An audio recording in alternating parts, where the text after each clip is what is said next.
Hi, in this video, I would like to talk about distribution, give a little bit of an overview of what it is and how to do it, and then work through a couple examples of what it looks like in an algebraic expression. So first off, as we're talking about distribution, as we're thinking about distribution, this is a simplification process. It's very similar to combining like terms in that it's not necessarily going to help you move toward a solution of an algebraic equation, but it's something that you can use to simplify an equation or an expression so that you can solve it. So this is usually going to be a sort of preliminary step in a process. If you have an algebraic equation that requires more than one step, or if you have just an expression that needs to be simplified, distribution is something that you should be familiar with and you should know how to employ when you need to. So first, looking at some algebraic expressions, my question is, what do these expressions have in common? So I'm going to show you, I think, 4 different expressions. And just think about, what do these expressions have in common? So 4 times x minus 1, 3x times 2 plus y, n times 2n minus 0.5, and 1/2 times 4x squared plus 8. So look at those 4. Think about, what do all of those have in common? And they have 3 things in common. Each of those has 3 specific things in common.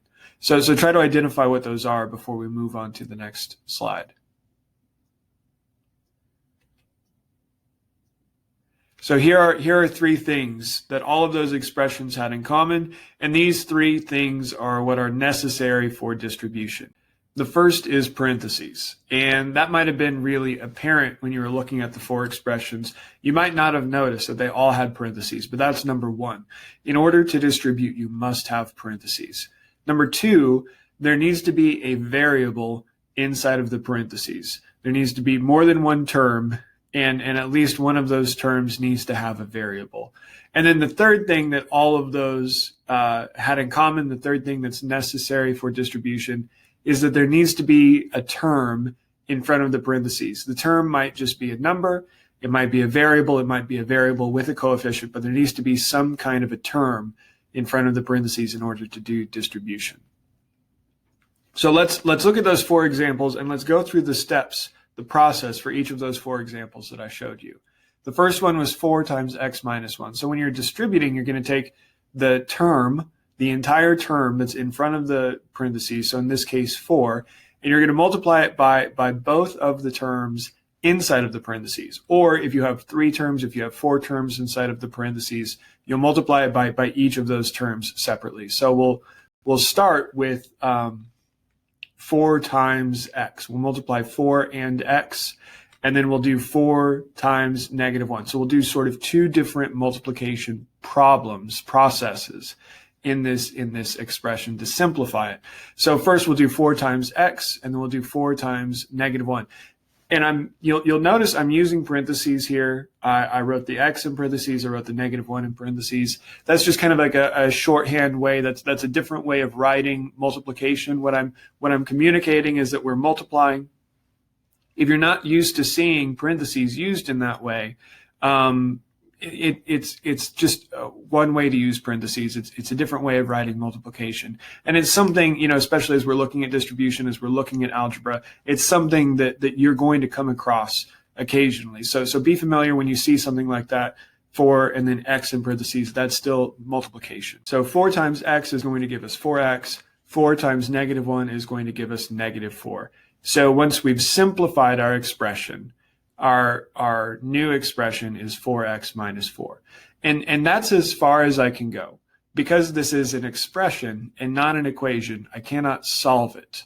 If there was an equal sign and there was something on both sides of the equal sign, then I could solve. If this was 4x minus 4 equals 0 or something like that, then I could solve. But because there's no equal sign, this is not an equation, I cannot solve it. It's just an expression, and all I can do with expressions is simplify. Let's look at another example. 3x times 2 plus y. So again, my term in front of the parentheses is 3x. I have 2 terms inside of the parentheses, 2 and positive y.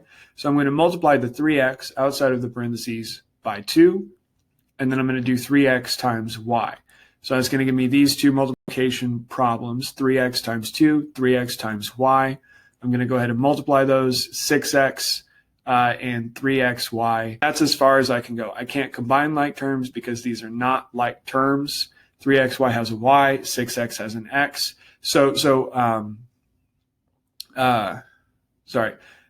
I cannot combine like terms because these are not like terms. 6x just has the x, 3xy has an x and a y.